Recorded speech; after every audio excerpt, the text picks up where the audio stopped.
ಇದಕ್ಕಿಂತ ಹಿಂದೆ ಇನ್ನೂ 5 ವಿಡಿಯೋ ಅಪ್ಲೋಡ್ ಮಾಡಬೇಕಿತ್ತು, ಆದರೆ ನನ್ನ ಮೆಮೊರಿ ಕಾರ್ಡ್ ಕಳೆದೋಗಿದ್ದರಿಂದ ಆ 5 ವಿಡಿಯೋ ಹೋಯಿತು. ಅದ್ರ ಜೊತೆಗೆ ಒಳ್ಳೊಳ್ಳೆ ಫೋಟೋಸ್ ಕೂಡ ಹೋಯಿತು. ಎಲ್ರಿಗೂ ಶರಣು. ನಾನು ನಿಮ್ಮ ಸುದರ್ಶನ್ ಸಂಚಾರಿ. ನಾನಿವಾಗ ವಿಯೆಟ್ನಾಂ ದೇಶದ ಮೈಸನ್ ಅನ್ನೋ ಒಂದು ಪ್ರದೇಶಕ್ಕೆ ಬಂದಿದ್ದೀನಿ. ಇದು ಒಂದು ಕಾಲದಲ್ಲಿ ಈ ಮೈಸನ್ ಶೈವ ಸಾಮ್ರಾಜ್ಯದ ರಾಜಧಾನಿಯಾಗಿತ್ತು. ಇವತ್ತು ವಿಯೆಟ್ನಾಮಲ್ಲಿ ಶೈವ ಸಾಮ್ರಾಜ್ಯ ಸಂಪೂರ್ಣವಾಗಿ ಹಳಿದು ಹೋಗಿದೆ. ಜೊತೆಗೆ ಇಲ್ಲಿದ್ದಂಥ ಶೈವರೆಲ್ಲರೂ ಬೇರೆ ಬೇರೆ ಮತಗಳಿಗೆ ಕನ್ವರ್ಟ್ ಆಗಿದ್ದಾರೆ. ಮತ್ತು ಅದೊಂದು ವಿಜಯನಗರ ಸಾಮ್ರಾಜ್ಯ ಹೇಗೆ ದುರಂತ ಅಂತ್ಯಕತೆ ಆಗೋಯ್ತೋ ಅದೇ ಥರ ಇದೂ ಆಗೋಗ್ಬಿಟ್ಟಿದೆ. ಅದು ನನಗೆ ತುಂಬ ಬೇಜಾರಿದೆ. ಇಲ್ಲಿ ಒಬ್ಬರಿಗೆ 1.5 ಲಕ್ಷ ಇದೆ ಟಿಕೆಟ್ ಪ್ರೈಸು. ಗೊತ್ತಿಲ್ಲ ಇಂಡಿಯನ್ ರುಪೀಸ್ಗೆ ಎಷ್ಟಾಗುತ್ತೆ ಅಂತ. ಇದು ಮೈಸಂದು ಟಿಕೆಟು.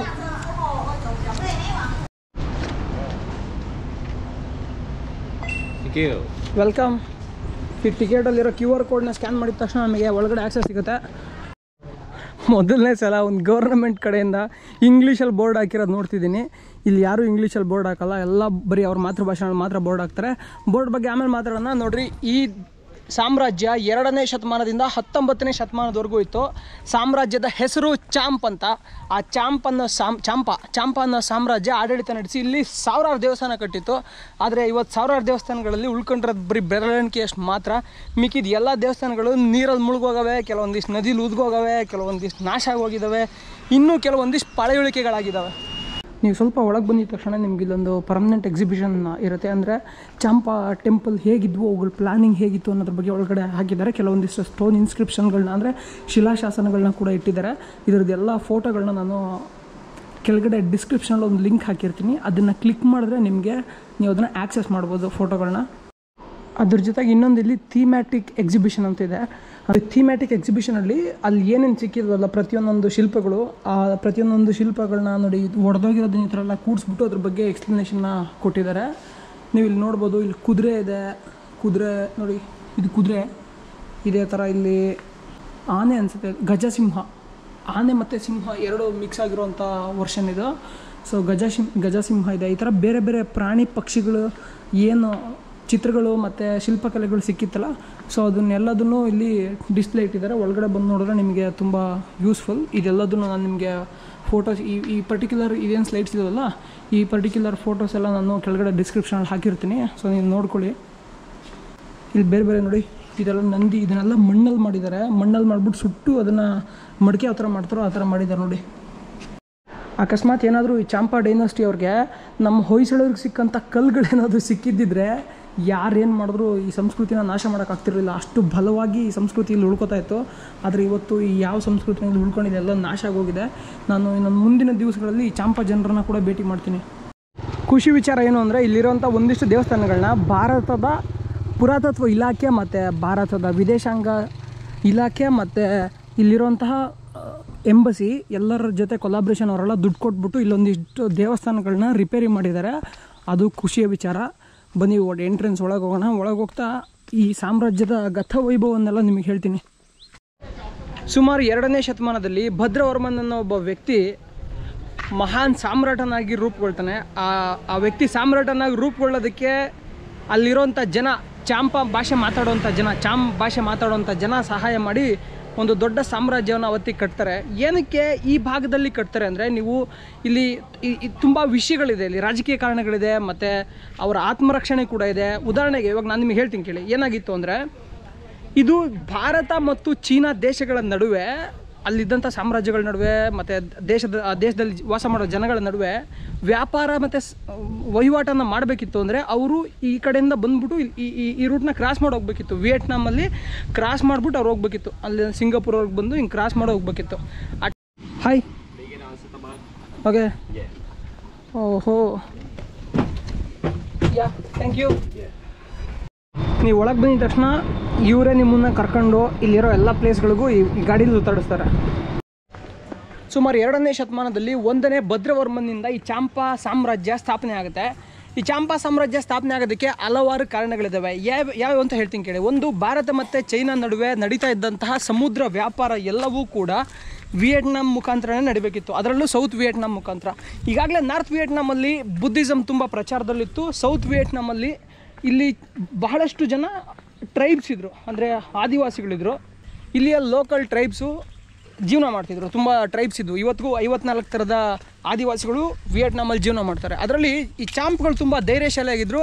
ಆ ಚಾಂಪ್ಗಳಲ್ಲಿರುವಂತಹ ಒಬ್ಬ ಧೈರ್ಯಶಾಲಿ ಹುಡುಗ ಭದ್ರವರ್ಮನ್ ಒಂದು ಸಾಮ್ರಾಜ್ಯಕ್ಕೆ ಅಡಿಪಾಯ ಹಾಕ್ಬಿಟ್ಟು ಒಂದು ಸಾಮ್ರಾಜ್ಯದ ಸ್ಥಾಪನೆ ಮಾಡ್ತಾರೆ. ಈ ಚೈನಾ ಮತ್ತು ಭಾರತದ ನಡುವೆ ನಡೀತಾ ಇದ್ದಂತಹ ಸಮುದ್ರ ವ್ಯಾಪಾರವನ್ನು ನಿಯಂತ್ರಿಸೋದು ಇವರ ಒಂದು ಥಾಟ್ ಆಗಿತ್ತು, ಆಯಿತಾ. ಅಂದರೆ ಇವ್ರು ನಿಯಂತ್ರಣ ಮಾಡಿದ್ರೆ ಇವ್ರಿಗೆ ಒಂದು ಸೆಕ್ಯೂರಿಟಿ ಇರುತ್ತೆ. ಯಾಕಂತಂದರೆ ಇವ್ರು ನಿಯಂತ್ರಣ ಮಾಡಿಲ್ಲ ಅಂದರೆ ಬೇರೆ ಯಾರೋ ಬಂದ್ಬಿಟ್ಟು ಇವ್ರ ಭೂಮಿನ ಕಬ್ಜಾ ಮಾಡಿಬಿಟ್ಟು ನಿಯಂತ್ರಣ ಮಾಡ್ಕೋತಾರೆ. ಅದರಿಂದ ಇವರಿಗೆ ಪೊಲಿಟಿಕಲ್ ಪವರ್ಸ್ ಹೋಗುತ್ತೆ, ರಾಜಕೀಯ ಶಕ್ತಿ ಹೋಗುತ್ತೆ ಇವ್ರಿಗೆ. ಅದಕ್ಕೊಂದು ಬೆಸ್ಟ್ ಎಕ್ಸಾಂಪಲ್ ಅಂದರೆ ಇವತ್ತು ನಡೀತಾ ಇರುವಂತಹ ಇಸ್ರೇಲ್ ಕಾನ್ಫ್ಲಿಕ್ಟ್. ನೀವು ಇಸ್ರೇಲ್ ಕಾನ್ಫ್ಲಿಕ್ಟ್ನ ನೋಡಿದ್ರೆ ನಿಮ್ಗೆ ಅರ್ಥ ಆಗುತ್ತೆ. ಅಲ್ಲೂ ಕೂಡ ಒಂದಿಷ್ಟು ರಾಜಕೀಯ ಲಾಭಕ್ಕೆ ಜನ ಸಾಯ್ತಿದ್ದಾರೆ. ಸೊ ಅಲ್ಟಿಮೇಟ್ಲಿ ಅದಕ್ಕೆ ಧಾರ್ಮಿಕ ಬಣ್ಣವನ್ನು ಬೆಳೀತಾರೆ. ನಾನಲ್ಲ, ಬೇಕಾದ್ರೆ ನೀವು ಯಾವುದೇ ಇತಿಹಾಸದ ಪುಟ ತೆಗೆದು ನೋಡಿದ್ರು ಯಾವುದೇ ವಿಷಯಕ್ಕೆ ದಾಳಿ ಮಾಡಿದ್ರು ಎಂಡ್ ಆಫ್ ದ ಡೇ ಅಲ್ಲಿ ಬಿಸ್ನೆಸ್ಸಲ್ಲಿ ಯಾರಿಗೊಬ್ರಿಗೆ ವರ್ಕೌಟ್ ಆಗುತ್ತೆ. ಅದೇ ರೀಸನ್ಗೆ ದಾಳಿ ಮಾಡ್ತಾರೆ ಮತ್ತು ಓಡಿಸ್ಕೋತಾರೆ. ಅದೇ ಥರ ಇವರ ಅಸ್ತಿತ್ವವನ್ನು ಉಳಿಸ್ಕೋಬೇಕಿತ್ತು. ಹಾಗಾಗಿ ಚಾಮ್ಗಳು ಈ ಸಾಮ್ರಾಜ್ಯನ ಹುಟ್ಟಾಕೋದಾದ್ಮೇಲೆ ಭಾರತಕ್ಕೂ ಮತ್ತು ವಿಯೆಟ್ನಾಮ್ಗೂ ಬೈ ರೋಡ್ ಕೂಡ ಇತ್ತು, ಜೊತೆಗೆ ಸಮುದ್ರ ಮಾರ್ಗ ಕೂಡ ಇತ್ತು. ದಕ್ಷಿಣ ಭಾರತದಿಂದ ಸಮುದ್ರ ಮಾರ್ಗ ಇವ್ರಿಗೆ ತುಂಬ ಹತ್ತಿರ. ಅದು ಬಿಟ್ಟು ನಾವು ಉತ್ತರ ಭಾರತದಿಂದ ಬರಬೇಕು ಅಂದರೆ ಬೈ ಲ್ಯಾಂಡ್ ಸಿಕ್ಕಾಪಟ್ಟೆ ದೂರ ಆಗ್ತಿತ್ತು. ಆಮೇಲೆ ಚಾಲೆಂಜಸ್ ಜಾಸ್ತಿ ಇತ್ತು ಬೈ ಲ್ಯಾಂಡ್ ಬರೋದಕ್ಕೆ. ಹಾಗಾಗಿನೇ ಸಮುದ್ರ ವ್ಯಾಪಾರ ತುಂಬ ಪ್ರಸಿದ್ಧಿಯಲ್ಲಿತ್ತು. ಇನ್ನು ಈ ಸಾಮ್ರಾಜ್ಯ ನಾಶ ಆಗೋದಕ್ಕೆ ಕೂಡ ಅಧಿಕಾರನೇ ಕಾರಣ ಆಗುತ್ತೆ. ಇಲ್ಲಿ ಏನಾಗುತ್ತೆ ಅಂದರೆ ಈ ವಿಯೆಟ್ನಾಮ್ನ ಉತ್ತರ ಭಾಗಕ್ಕೆ ಆಲ್ರೆಡಿ ಬೌದ್ಧ ಧರ್ಮ ತುಂಬ ಪ್ರಚಾರದಲ್ಲಿರುತ್ತೆ. ಅಲ್ಲಿ ವಿಯೆಟ್ಗಳು ಅಂದರೆ ವಿಯೆಟ್ನಾಮೀಸ್ ಭಾಷೆ ಮಾತಾಡೋಂಥ ಜನ ವಿಯೆಟ್ಗಳು. ಆ ವಿಯೆಟ್ಗಳು ರಾಜಕೀಯವಾಗಿ ತುಂಬ ಸ್ಟ್ರಾಂಗ್ ಇರ್ತಾರೆ. ಜೊತೆಗೆ ಅವ್ರ ಹತ್ರ ಸಿಕ್ಕಾಬಿಟ್ಟೆ ದುಡ್ಡು ಇರುತ್ತೆ, ಮ್ಯಾನ್ ಪವರ್ ಇರುತ್ತೆ. ಈ ಚಾಮ್ಗಳು ಬಂದ್ಬಿಟ್ಟು ಅಷ್ಟೊಂದು ಇವ್ರ ಹತ್ರ ದುಡ್ಡಿರಲ್ಲ. ಅಂದರೆ ದುಡ್ಡಿನ ಜೊತೆಗೆ ಆಂತರಿಕ ಸಂಘರ್ಷ ಸಿಕ್ಕಾಪಟ್ಟೆ ಇರುತ್ತೆ. ಹಾಗಾಗಿ ಏನು ಮಾಡ್ತಾರೆ ಅಂದರೆ ಕೊನೆಗೆ ಸುಮಾರು 18-19ನೇ ಶತಮಾನದಲ್ಲಿ ಇವರ ನೆಕ್ಸ್ಟ್ ಯಾರು ರಾಜ ಆಗಬೇಕು, ನೆಕ್ಸ್ಟ್ ಯಾರು ಆಳ್ವಿಕೆ ಮಾಡಬೇಕು, ಈ ಥರದ ಫೈಟ್ಗಳು. ನಾರ್ತಲ್ಲಿದ್ದಂತಹ ವಿಯೆಟ್ಗಳು ತುಂಬ ಶಕ್ತಿಶಾಲಿಯಾಗಿದ್ದರು. ಅವ್ರಿಗೆ ಸಿಕ್ಕಾಪಟ್ಟೆ ಮ್ಯಾನ್ ಪವರ್ ಇತ್ತು. ಹಾಗಾಗಿ ಸೌತಲ್ಲಿರುವಂತಹ ಈ ಶೈವ ಸಾಮ್ರಾಜ್ಯವಾದಂತಹ ಚಾಂಪಾ ಸಾಮ್ರಾಜ್ಯ ಅಳಿದು ಹೋಯಿತು. ಇದರ ನಡುವೆ ಆರಂಭದಿಂದ ಅಂತ್ಯದವರೆಗೂ 2ರಿಂದ 19ನೇ ಶತಮಾನದವರೆಗೆ ಸಾಕಷ್ಟು ನಡೆದೋಗಿದೆ. ವಿಯೆಟ್ನಾಮ್ ಅಂದರೆ ಈ ಚಾಂಪಾದವ್ರ ಜೊತೆ ಹೊಯ್ಸಳರಿಗೆ ಮದುವೆ ಆಗಿದೆ. ರಾಷ್ಟ್ರಕೂಟರು ಹೆಣ್ಣುಗಂಡು ತಂದ್ಕೊಂಡವ್ರೆ, ಅದ್ರ ಜೊತೆಗೆ ಗುಪ್ತರು ಹೆಣ್ಣುಗಂಡು ತಂದ್ಕೊಂಡವ್ರೆ. ಸೊ ರಾಜಕೀಯ ಸಂಬಂಧಗಳು ಯಾವಾಗಲೂ ಇತ್ತು. ಇವಾಗ ನಾನು ನಿಮಗೆ ಎಕ್ಸಾಂಪಲ್ ಹೇಳಬೇಕು ಅಂದರೆ ನೀವು ಕರ್ನಾಟಕದಲ್ಲಿ ಎಷ್ಟೊಂದು ರಾಜಕಾರಣಿಗಳು ತೆಗೆದು ನೋಡಿ, ಬೇರೆ ಬೇರೆ ರಾಜಕೀಯ ಪಕ್ಷದಲ್ಲಿರ್ತಾರೆ, ಬಟ್ ಸಂಬಂಧ ಬೆಳೆಸ್ಕೊಂಡಿರ್ತಾರೆ. ಏನಕ್ಕೆ ಅಂತಂದರೆ ಅಧಿಕಾರ, ಪವರ್ಗೋಸ್ಕರ. ಸೊ ಇಲ್ಲೂ ಅದೇ ಥರ ಪವರ್ಗೋಸ್ಕರ, ಬ್ಯಾಕಪ್ಗೋಸ್ಕರ ಸಂಬಂಧಗಳು ಕೊಡುಕೊಳ್ಳುವಿಕೆ ನಡೀತಾ ಇತ್ತು. ನೋಡಿ, ಇಲ್ಲೊಂದು ಟೆಂಪಲ್ ಕಾಂಪ್ಲೆಕ್ಸ್ ಬಂದಿದ್ದೀವಿ. ಇದು ಸಿಕ್ಕಾಪಟ್ಟೆ ಹಾಳಾಗಿದೆ. ನೀವು ನೋಡ್ತಾ ಇರ್ಬೋದು, ಎಲ್ಲ ಇಟ್ಟಿಗೆಯಲ್ಲಿ ಕಟ್ಟಿದ್ದಾರೆ. ಇಲ್ಲಿ ಒಂದಿಷ್ಟು ಭಾಗವನ್ನು ಇವಾಗ ಹಾಗೆ ನಿಲ್ಲೋ ಥರ ಸಪೋರ್ಟ್ಗೆ ಏನೇನು ಬೇಕೋ ಅದನ್ನೆಲ್ಲ ಮಾಡಿದ್ದಾರೆ. ಎಲ್ಲೆಲ್ಲಿ ಇಟ್ಟಿಗೆಗಳು ಹಾಳಾಗಿದ್ದು ಅದು ನಡುವೆ ಒಳ್ಳೆ ಇಟ್ಟಿಗೆಗಳನ್ನ ಕೂರಿಸ್ಬಿಟ್ಟು ಈ ಏನು ಕಾಂಪ್ಲೆಕ್ಸ್ ಇದೆಯಲ್ಲ ಇದು ಹಾಳಾಗದಿರೋ ಥರ ನೋಡ್ಕೊಳ್ತಾ ಇದ್ದಾರೆ. ಈ ಸಾಮ್ರಾಜ್ಯದಲ್ಲಿ ಇವರು ಜಾಸ್ತಿಯಾಗಿ ಬೆಳೀತಾ ಇದ್ದು ಭತ್ತ, ಅದ್ರ ಜೊತೆಗೆ ಕಾಳುಮೆಣಸು ಅಥವಾ ಕರಿಮೆಣಸು ಅಂತಲೂ ಕರೀತಾರೆ. ಈ ಕಾಳುಮೆಣಸು ಮತ್ತು ಭತ್ತನ ಜಾಸ್ತಿ ಬೆಳೀತಾ ಇದ್ರು. ಅದ್ರ ಜೊತೆಗೆ ಇಲ್ಲಿರೋಂಥ ಟೆಕ್ಸ್ಟೈಲ್ ಇಂಡಸ್ಟ್ರಿ ತುಂಬ ಪಾಪ್ಯುಲರ್ ಆಗಿತ್ತು. ಈ ಟೆಕ್ಸ್ಟೈಲ್ನ ಇವರು ಫುಲ್ ಯುರೋಪ್ಗೆ ಮತ್ತು ಏಷ್ಯಾಗೆ, ಅಂದರೆ ಇವಾಗ ನೀವೇನು ಅಫ್ಘಾನಿಸ್ತಾನ, ಪಾಕಿಸ್ತಾನ ನೋಡ್ತಿರೋ ಅಲ್ಲಿಗೆಲ್ಲ ಇವರು ಇಲ್ಲಿಂದ ಅಲ್ಲಿಗೆ ವ್ಯವಹಾರ ಸಂಬಂಧಗಳೆಲ್ಲ ಇತ್ತು. ಇವರು ಭಾರತದಿಂದ ಮಸಾಲೆ ಪದಾರ್ಥಗಳನ್ನ ಆಮದು ಮಾಡ್ಕೊತಾಯಿದ್ರು. ಇನ್ನು ಈಗೇನು ಮೈಸೂರು ಸೆಂಚುರಿ ಇದೆಯಲ್ಲ, ಇದರ ಹಳೆಯ ಹೆಸರು ಭದ್ರೇಶ್ವರ ಅಂತ. ಇದನ್ನು ಸಂಸ್ಕೃತದಲ್ಲಿ ಇಟ್ಟಿದ್ರು. ಇಲ್ಲಿ 2 ಭಾಷೆಗಳು ಅವತ್ತಿನ ಕಾಲಕ್ಕೆ ತುಂಬ ಪ್ರಚಲಿತದಲ್ಲಿತ್ತು. ಒಂದು ಚಾಮ್ ಭಾಷೆ, ಮತ್ತೊಂದು ಸಂಸ್ಕೃತ ಭಾಷೆ. ಮೊದಲನೇದಾಗಿ ಇವರು ಸಂಸ್ಕೃತ ಭಾಷೆ ಇನ್ಫ್ಲುಯೆನ್ಸ್ ಹೇಗೆ ಬಂತು ಅಂತಂದರೆ, ದಕ್ಷಿಣ ಭಾರತದಿಂದ ಜಾಸ್ತಿ ಟ್ರೇಡ್ ರೂಟ್ಸ್ ಇರುತ್ತಲ್ವ, ಅಂದರೆ ಅಲ್ಲಿಂದ ಇಲ್ಲಿ ಜಾಸ್ತಿ ವ್ಯಾಪಾರ ಸಂಬಂಧಗಳೆಲ್ಲ ನಡೀತಿರುತ್ತೆ. ಹಾಗಾಗಿ ಇವ್ರು ಏನು ಮಾಡ್ತಾರೆ ಅಂತಂದರೆ, ಮೊದಲನೇದಾಗಿ ಸಂಸ್ಕೃತನ ಅಳವಡಿಸ್ಕೋತಾರೆ. ಆದರೆ ಲೇಟರಾಗಿ ಇಲ್ಲಿ ಜನಗಳ ನಡುವೆ ವಿರೋಧ ಬಂದು ಸ್ಥಳೀಯ ಭಾಷೆ ಏನು ಚಾಂಪ್ ಇದೆಯಲ್ಲ, ಸೊ ಅದನ್ನು ಇವ್ರು ಜಾಸ್ತಿ ಬಳಸೋದಕ್ಕೆ ಶುರು ಮಾಡ್ತಾರೆ. ಇಲ್ಲಿ ತುಂಬ ಹಾಳಾಗಿರೋ ಈ ದೇವಸ್ಥಾನಗಳೆಲ್ಲ ಇವಾಗ 4ನೇ ಶತಮಾನದಿಂದ ಆಚೆಗೆ, ಅಂದರೆ 4, 5ನೇ, 6ನೇ ಶತಮಾನದಲ್ಲಿ ಕಟ್ಟಿರೋಂಥ ದೇವಸ್ಥಾನಗಳು. ಹಾಗಾಗಿ ಇವು ಸಿಕ್ಕಾಪಟ್ಟೆ ಡ್ಯಾಮೇಜ್ ಆಗಿದ್ದಾವೆ. ನಮಗೆ ಸ್ವಲ್ಪ ಚೆನ್ನಾಗಿರೋ ದೇವಸ್ಥಾನಗಳು ಮುಂದೆ ಸಿಗುತ್ತೆ. ಅವೆಲ್ಲ ದೇವಸ್ಥಾನಗಳು ಕೂಡ 10ನೇ ಶತಮಾನದಿಂದ ಈಚೆ ಕಟ್ಟಿರೋಂಥ ದೇವಸ್ಥಾನಗಳು.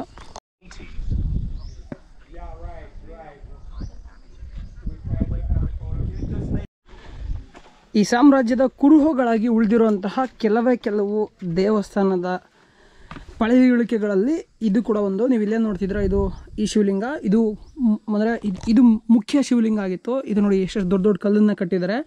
ಇಲ್ಲಿ ದೊಡ್ಡದಾಗಿ ಇದಕ್ಕಿಂತ ಮುಂಚೆ ದೊಡ್ಡ ಕಟ್ಟಡ ಇತ್ತು, ಆ ಪಕ್ಕಗಳಲ್ಲಿ ಕಾಣೋ ಥರ. ಬಟ್ ಇವಾಗ ಫುಲ್ ಡ್ಯಾಮೇಜ್ ಆಗಿದೆ.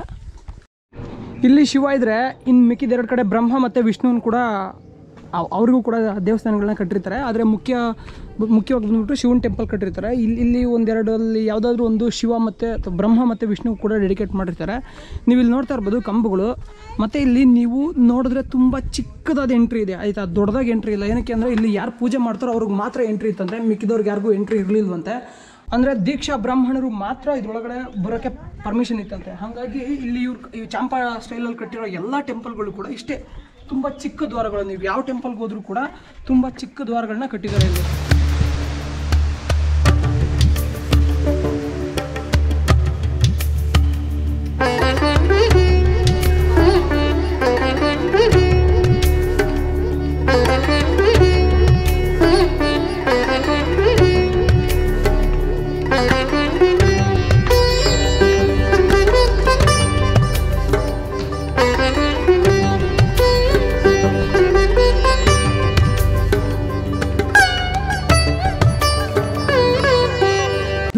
ನಟರಾಜನ ಶಿಲ್ಪ, ಇಲ್ಲ ಅಂತಂದರೆ ಚಾಮುಂಡಿ ಅಂದರೆ ಭದ್ರಕಾಳಿಯ ಶಿಲ್ಪ, ಅದೆರಡರಲ್ಲೊಂದು ಮುಖ ಸ್ಕ್ರಾಪ್ ಆಗಿರೋದ್ರಿಂದ ನಮಗೆ ಗೊತ್ತಾಗ್ತಿಲ್ಲ ಯಾವ ದೇವಸ್ಥಾನ ಯಾವುದು ಅಂತ. ನಾನು ನಿಮಗೆ ಅಲ್ಲಿ ಮುಖ್ಯ ಶಿವಲಿಂಗ ಸ್ಥಾಪನೆ ಮಾಡಿರೋಂತಹ ಗರ್ಭಗುಡಿಯನ್ನು ತೋರಿಸ್ದೆ. ಇದರ ಎಂಟ್ರೆನ್ಸ್ ಬಂದ್ಬಿಟ್ಟು ಇಲ್ಲಿಂದ ಶುರುವಾಗುತ್ತೆ. ಇಲ್ಲಿಂದ ಎಂಟ್ರಿ ಶುರುವಾಗಿದ್ದು ನೋಡಿ, ನೀವು ನೋಡ್ತಿರ್ಬೋದು, ಇದು ಎಂಟ್ರಿ. ಇದಕ್ಕಿಂತ ಮುಂಚೆ ಇಲ್ಲೊಂದು ಮಂಟಪ ಇದೆ. ಸೊ ಈ ಮಂಟಪದಲ್ಲಿ ಏನಾಗ್ತಿತ್ತು ಅಂದರೆ, ಯಾರಾದರೂ ಬಂದರೆ ಅತಿಥಿಗಳು, ರಾಜಮನೆತನದವ್ರು ಯಾರಾದರೂ ಬಂದರೆ ಅವ್ರಿಗೆ ಮೊದಲು ಇಲ್ಲಿ ವಿಶ್ರಾಂತಿ ತೊಗೊಳೋಕ್ಕೆ, ಮುಖ ತೊಳ್ಕೊಂಡು ಫ್ರೆಶ್ ಆಗೋಕ್ಕೆ, ಅದಾದಮೇಲೆ ಅವ್ರು ಆ ಕಡೆಯಿಂದ ಹಿಂಗೆ ಬಂದು ಇಲ್ಲಿಂದ ಎಂಟ್ರಿ ತೊಗೋಬೇಕಿತ್ತು. ಇಲ್ಲಿಂದ ಎಂಟ್ರಿ ತೊಗೊಂಡಾದ್ಮೇಲೆ ಹೀಗೆ ಒಳಗಿಂದ ದೇವಸ್ಥಾನದಲ್ಲಿ ದಾರಿ ಇತ್ತು, ಒಳಗೆ ಹೋಗ್ತಿದ್ರು. ಇಲ್ಲಿ ನಮಗೆ ರಾಜಗೋಪುರ ಇತ್ತು ಅನಿಸಿದೆಯಲ್ಲ, ಇದ್ರ ಮೇಲ್ಗಡೆನೇ ರಾಜಗೋಪುರ ಇತ್ತು, ಆದರೆ ಇವಾಗ ಬಿದ್ದೋಗ್ಬಿಟ್ಟಿದೆ. ರಾಜಗೋಪುರದ ಜೊತೆಗೆ ನೀವು ಇಲ್ಲೇನು ನೋಡ್ತಿದ್ದೀರಲ್ಲ, ಎಡಕ್ಕೆ ಈ ಕಡೆ ಒಂದು ಎಕ್ಸಿಟು ಮತ್ತು ಬಲಕ್ಕೆ ಆ ಕಡೆ ಒಂದು ಎಕ್ಸಿಟು, 2 ಎಕ್ಸಿಟ್ ಇತ್ತು ನೋಡಿರಿ. ಅಲ್ಲಿಂದ ಎಂಟ್ರಿ ತೊಗೊಂಡು ಹಿಂಗೆ ಬಂದಾದಮೇಲೆ ಹಿಂಗೆ ಹೋದರೆ ನಮಗೆ ನೇರವಾಗಿ ಅಲ್ಲಿ ಶಿವಲಿಂಗ ಕಾಣುತ್ತೆ. ಇದೆ ಹಿಂಗೇನೆ ಎಂಟ್ರಿ ಇತ್ತು ಆಯಿತಾ. ಇದಾದಮೇಲೆ ನಿಮಗೆ 4 ಕಡೆಗಳಲ್ಲಿ ದೊಡ್ಡ ದೊಡ್ಡ ಗೋಪುರಗಳು ಕಾಣಿಸ್ತಿದೆಯಲ್ಲ, ಇದೇ ಥರದ ಗೋಪುರ 4 ಕಡೆ ಇತ್ತು. ಆದರೆ ಇವಾಗಲೂ ಇದೆ 4 ಕಡೆ, ಬಟ್ ಈ ಕಡೆ ಸ್ವಲ್ಪ ಡ್ಯಾಮೇಜ್ ಆಗಿದೆ. ಈ ಕಡೆ 3 ಕಡೆ ಇದೆ. ಆ ಮುಖ್ಯ ಶಿವಲಿಂಗದಿಂದ ಬಲಗಡೆಗೆ ಬಂದರೆ ಇಲ್ಲೂ ಕೂಡ ಒಂದು ಶಿವಲಿಂಗ ಇಟ್ಟಿರ್ತಾರೆ. ಆದರೆ ಇಲ್ಲಿ ಒಂದು ನಿಮಿಷ ಒಳಗೋಗಿ ತೋರಿಸೋದಕ್ಕೆ ಪ್ರಯತ್ನ ಪಡ್ತೀನಿ. ನೋಡಿ, ಇಲ್ಲೂ ಕೂಡ ಒಂದು ಶಿವಲಿಂಗ ಇದೆ, ನೋಡ್ತಾ ಇರ್ಬೋದು. ಆದರೆ ಈ ಶಿವಲಿಂಗಕ್ಕೆ ಇವರು ಶಿವ ಅಂತಲೇ ಕನ್ಸಿಡರ್ ಮಾಡಲ್ಲ. ಕೆಲವೊಂದು ಲಿಂಗವನ್ನು ವಿಷ್ಣು ಲಿಂಗ, ಬ್ರಹ್ಮಲಿಂಗ ಅಂತ ಕೂಡ ಕನ್ಸಿಡರ್ ಮಾಡ್ತಾರೆ. ಅಂದರೆ ಅದನ್ನು ಅಲ್ಲಿರುವಂಥ ದೇವ್ರನ್ನ ಬ್ರಹ್ಮ ವಿಷ್ಣು ಅಂತ ಕೂಡ ಕನ್ಸಿಡರ್ ಮಾಡಿರ್ತಾರೆ. ನೀವು ಇಲ್ಲೇನು ನೋಡ್ತಿದ್ದೀರಾ, ಈ ದೇವಸ್ಥಾನವನ್ನು ಜಯಹರಿವರ್ಮನ್ ಅನ್ನೋ ಒಬ್ಬ ರಾಜ 12ನೇ ಶತಮಾನದಲ್ಲಿ ತನ್ನ ತಂದೆ ತಾಯಿಗಳಿಗೆ ಮತ್ತು ತನಗೆ ಒಳ್ಳೆಯದಾಗಲಿ ಅಂಥೇಳಿ ಈ ದೇವಸ್ಥಾನವನ್ನು ಕಟ್ಟಿಸಿರ್ತಾರೆ. ಈ ದೇವಸ್ಥಾನ ಕೂಡ ಶಿವನಿಗೆ ಸಮರ್ಪಿತ ಆಗಿದೆ. ಇದ್ರ ಕಥೆಯನ್ನು ಹೇಳುವಂತಹ ಶಿಲಾಶಾಸನನ ಇಲ್ಲಿ ಹಾಕಿದ್ದಾರೆ. ನೀವಿಲ್ಲಿ ನೋಡ್ತಾ ಇರ್ಬೋದು, ಇಲ್ಲಿ ಯಾವ ಥರ ಕಟ್ಟಿದ್ದಾರೆ ಇದನ್ನಂದರೆ ಕೋನಾಕಾರದಲ್ಲಿ ಕಟ್ಟಿದ್ದಾರೆ. ಇಲ್ಲಿರೋ ಎಲ್ಲ ಶಿಖರಗಳನ್ನು ಇದೇ ಟೆಕ್ನಾಲಜಿ ಯೂಸ್ ಮಾಡಿ ಕಟ್ಟೋದು. ಅಂದರೆ ಈಗ ಒಂದು ಇಲ್ಲಿ ಇಟ್ಕೆ ಇಡೋದ, ಇದಕ್ಕಿಂತ ಸರ್ಸ್ಬಿಟ್ಟು ಮುಂದೆ ಸರ್ಸ್ಬಿಟ್ಟು ಇನ್ನೊಂದು ಇಟ್ಕೆ, ಇಲ್ಲಿ ನೋಡಿ ಈ ಥರ ಇದ್ರ ಮುಂದೆ ಸರಿಸಿ ಇನ್ನೊಂದು ಇಟ್ಕೆ, ಇದ್ರ ಮುಂದೆ ಸರಿಸಿ ಇನ್ನೊಂದು ಇಟ್ಕೆ, ಈ ಥರ ಕಟ್ಟಿ ಕೋನ್ ಶೇಪಲ್ಲಿ ಇಲ್ಲಿ ಗೋಪುರಗಳನ್ನ ನಿರ್ಮಾಣ ಮಾಡಲಾಗ್ತಿತ್ತು. ಅದು ಕೂಡ ಕಲ್ಲು ಮತ್ತು ಇಟ್ಟಿಗೆಗಳ ಸಹಾಯದಿಂದ.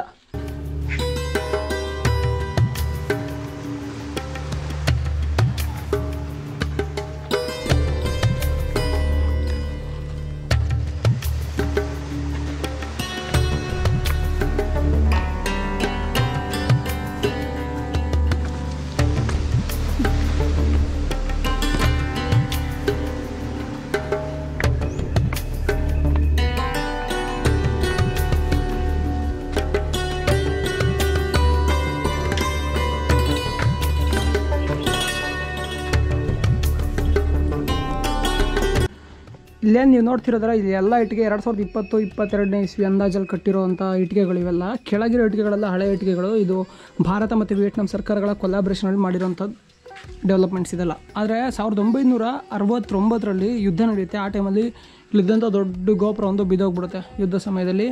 ಇದು ಮುಖ್ಯ ಶಿವಲಿಂಗ. ಸೊ ಇದಾದಮೇಲೆ ನಂತರ ನಿಮಗೆ ಹೊರಗಡೆ ತುಂಬ ಚಿಕ್ಕ ಟೆಂಪಲ್ಸ್ಗಳಿರುತ್ತೆ. ಇದನ್ನು ಗೋಲ್ಡನ್ ಪೀರಿಯಡ್ ಅಂತ ಕರೀತಾರೆ. ಅಂದರೆ ಸುವರ್ಣ ಯುಗ, ಚಾಂಪಾ ಸುವರ್ಣ ಯುಗ ಸುಮಾರು 12ನೇ ಶತಮಾನದ ಆಸ್ಪಾಸು, 11-12ನೇ ಶತಮಾನದ ಆಸ್ಪಾಸಲ್ಲಿ ಆ ಟೈಮಲ್ಲಿ ನಿರ್ಮಾಣ ಆಗಿರ್ತಕ್ಕಂಥ ದೇವಸ್ಥಾನಗಳಿವೆಲ್ಲ.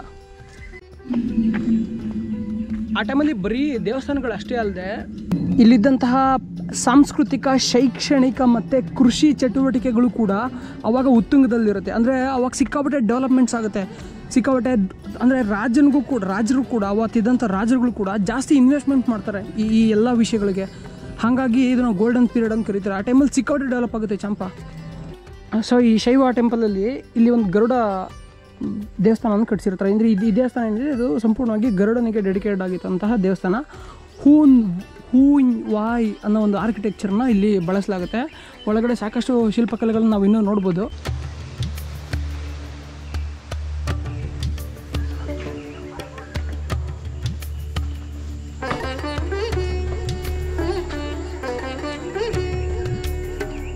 ಸೊ ಇದನ್ನು ನ್ಯಾಷನಲ್ ಟ್ರೆಷರ್ ಅಂತ ಕನ್ಸಿಡರ್ ಮಾಡೋರು ಈ ಶಿವಲಿಂಗವನ್ನು. ಅಷ್ಟು ದೊಡ್ಡದಾಗಿ, ಅಷ್ಟು ಸಖತ್ತಾಗಿ ಪರ್ಫೆಕ್ಟ್ ಆಗಿದೆ ಈ ಲಿಂಗ. ಇಲ್ಲಿರುವಂತಹ ಎಲ್ಲ ಶಿವಲಿಂಗಗಳಲ್ಲಿ ಇದು ಅತ್ಯಂತ ದೊಡ್ಡ ಶಿವಲಿಂಗ. ನೋಡ್ತಾ ಇರ್ಬೋದು ಎಷ್ಟು ಎತ್ತರ ಇದೆ ಅಂತ. ನನಗೇನೋ ಸಿಕ್ಕಾಪಟ್ಟೆ ಎತ್ತರ ಇದೆ, ನನಗೇನೋ ಒಂದು 3 ಅಡಿ ಎತ್ತರ ಇದೆ ಇದು. ಆಮೇಲೆ 2.25 ಮೀಟ್ರ್ ಹೈಟ್ ಇದೆ, 2.5 ಮೀಟ್ರ್ ಉದ್ದ, 2.5 ಮೀಟ್ರ್ ಅಗಲ ಇದೆ. ಸೊ ಇಲ್ಲಿ ಸಿಕ್ಕಿರುವಂಥ ಅತ್ಯಂತ ದೊಡ್ಡ ಶಿವಲಿಂಗ ಇದು. ಇದು ಸುಮಾರು 9ನೇ ಶತಮಾನದಲ್ಲಿ ಕಟ್ಟಿದ್ದಾರೆ. ಇದನ್ನು ನೋಡಿ, ಇಲ್ಲೇನು ಅಷ್ಟೊಂದು ಡೆಕೋರೇಟಿವ್ ಪ್ಯಾಟ್ರನ್ಸ್ ಇಲ್ಲ, ಬಟ್ ಫುಲ್ ಕೆಳಗೆ ಬಂದರೆ ಇಲ್ಲಿ ಡೆಕೋರೇಟಿವ್ ಪ್ಯಾಟ್ರನ್ಸ್ ಎಲ್ಲ ನೀವು ನೋಡ್ಬೋದು.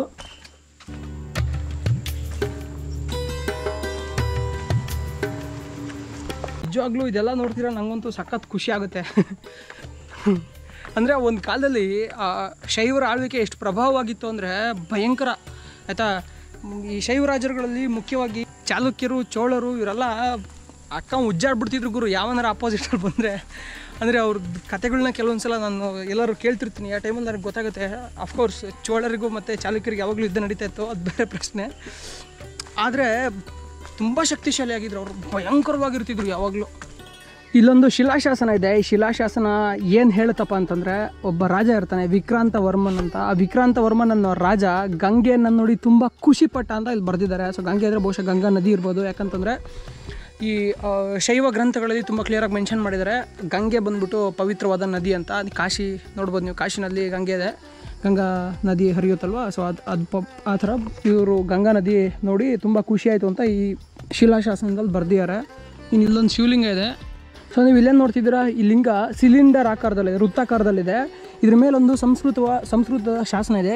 ಇದರಲ್ಲಿ ಏನಿದೆ ಅಂತಂದರೆ, ವಿಕ್ರಾಂತ ವರ್ಮನ್ ಅನ್ನೋ ರಾಜನಂಥ ಶಕ್ತಿಶಾಲಿ ರಾಜರಿಂದ ಈ ಲಿಂಗ ಸ್ಥಾಪನೆ ಆಗಿದೆ ಮತ್ತು ಈ ಲಿಂಗ ಶಾಶ್ವತವಾಗಿರುತ್ತೆ ಅಂತ ಇದ್ರ ಮೇಲೆ ಸಂಸ್ಕೃತದಲ್ಲಿ ಬರೆದಿದ್ದಾರೆ. ಬಟ್ ಆದರೆ ಇಲ್ಲಿ ಮೇಲಿದ್ದಂತಹ ಲಿಂಗ ಇಲ್ಲ, ಬರೀ ಯೋನಿಯ ಭಾಗ ಮತ್ತು ವಿಷ್ಣುಪೀಠ ಮತ್ತು ಬ್ರಹ್ಮಪೀಠ ಇದೆ. ಅಲ್ಲಿದ್ದಂತಹ ಲಿಂಗ ಮತ್ತು ಈ ನಂದಿ ಎರಡೂ ಕೂಡ ಇಲ್ಲೊಂದು ಶಿವ ದೇವಸ್ಥಾನ ಇತ್ತು. ರಾಜ ವಿಕ್ರಾಂತ ವರ್ಮನ್ ಇದನ್ನು ಸುಮಾರು 7ನೇ ಶತಮಾನದಲ್ಲಿ ಕಟ್ಟಿಸಿದ್ದ. ಆದರೆ ಇವಾಗ ಅದೆಲ್ಲ ಬಿದ್ದೋಗಿದೆ. ಅದು ಲಿಂಗನೂ ಕೂಡ ಹೊರಗಿಟ್ಟಿದ್ದಾರೆ, ಇಲ್ಲಿ ನಂದಿನೂ ಕೂಡ ಹೊರಗಿಟ್ಟಿದ್ದಾರೆ. ಇಲ್ಲಿ ಅದೊಂದೇ ಲಿಂಗ ಅಲ್ಲ, ತುಂಬ ಲಿಂಗಗಳಿದೆ. ಇದು ಕೂಡ 7ನೇ ಶತಮಾನದಲ್ಲಿ ಕಟ್ಟಿದಂಥ ದೇವಸ್ಥಾನ ಫುಲ್ ಡ್ಯಾಮೇಜ್ ಆಗಿದೆ.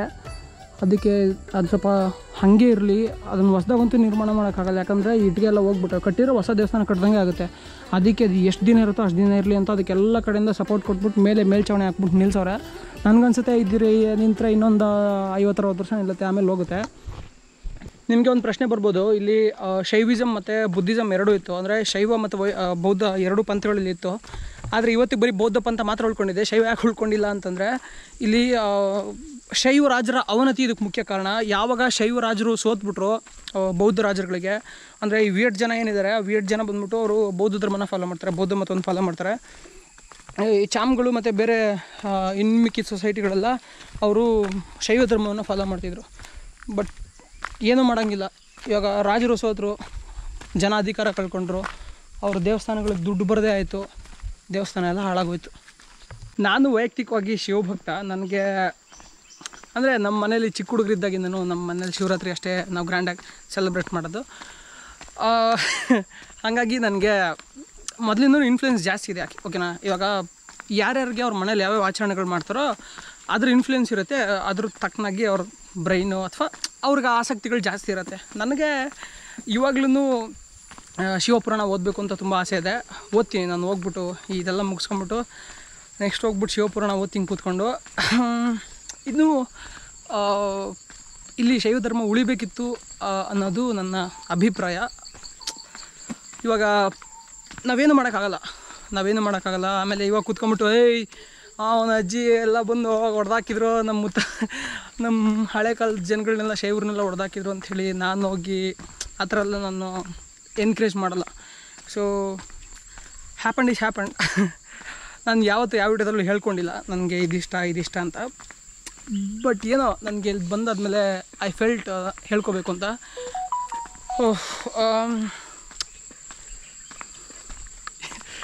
ಏನೋ ಕೆಲವೊಂದು ತುಂಬ ವಿಚಾರಗಳು ನನಗೆ ಮನಸ್ಸಲ್ಲಿ ಯಾವಾಗಲೂ ಕಾಡ್ತಿರುತ್ತೆ. ಯಾಕೆ ಹಿಂಗೆ ಆಯಿತು ಅಂತ. ಸಿಗೋಣ, ಆಲ್ಮೋಸ್ಟ್ ಕ್ಲೋಸ್ ಮಾಡ್ತಿದ್ದಾರೆ.